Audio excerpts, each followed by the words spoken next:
Pouring of support from Helene victims in western North Carolina has just been truly remarkable, especially from the sky. Now, officials say the unprecedented number of airplanes, helicopters, and drones flying in to help with the recovery efforts are posing a safety hazard. Today, our chief transportation correspondent and pilot, MayCay Beeler, talked about those efforts with anchor Alicia Barnes.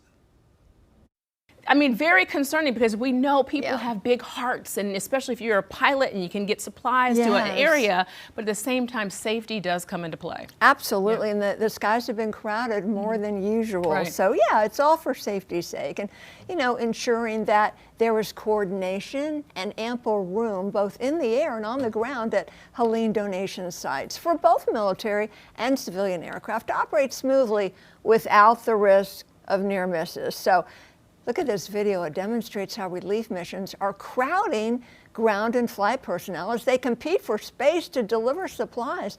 A North Carolina National Guard helicopter blew away relief supplies at a Helene donation site in western North Carolina.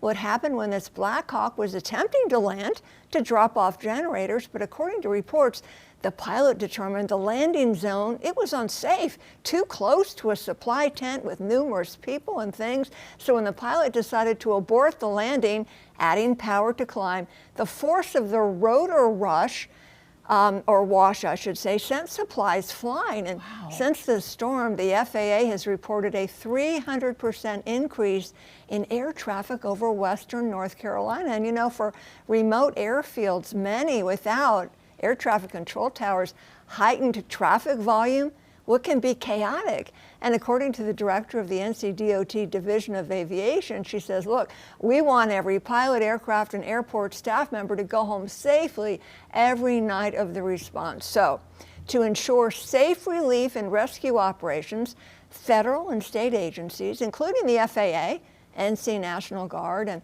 the Department of Aviation have come up with critical safety plans. This is just so interesting, MayCay, because when I'm looking at the video, and I can imagine being on the ground going, well, there goes our supplies, but he had a really good heart, you know, had good reason. I mean, dropping off generators, but I mean, when you think about this, I mean, this is just so concerning. So talk to me more about what are these plans involved? Yeah, so kind of some are unprecedented. So Helene is actually the first time in disaster response history that standard use Army aircraft flight routes are being used to manage civilian and military aircraft.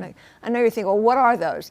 Well, they're designated roadways in the sky that separate these aircraft, reducing the risk of a near miss or incident. So participating private organizations, they're going to inform private pilots of communication procedures where these routes are already in place. I love with your reporting that it's like you have the basics of somebody can understand like me, and then you have for the really intelligent person that understands aircraft and what goes on in the air. And I think that it's so important to be able to let people understand what we're talking about. Anything more you can add to how this could be able to help out? There is more. So we're familiar with temporary flight restrictions, most of us are.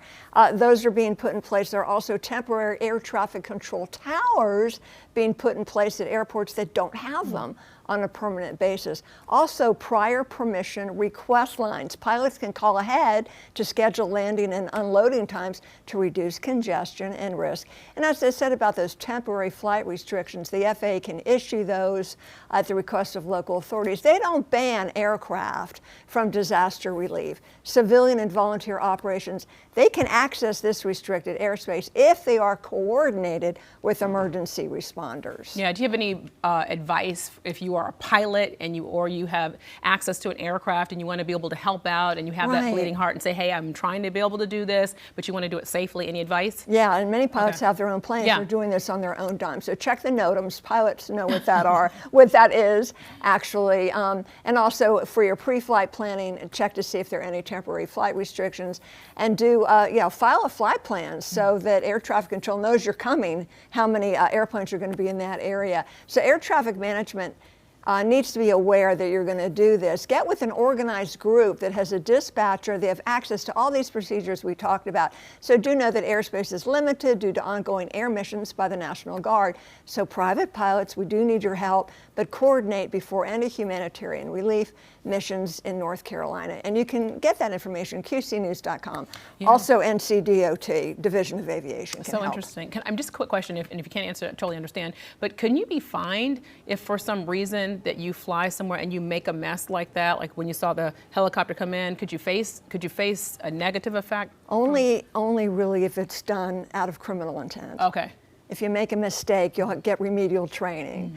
But typically, unless they can prove you did that maliciously to hurt somebody criminally, they're going to charge you, but otherwise. But not in this case. This is just get your flight plan together. Yeah, right. Let people know you're coming. Yes. And it'll all work out. MayCay Beeler, great information. Thank I love you. this report. Thanks so much. Appreciate it.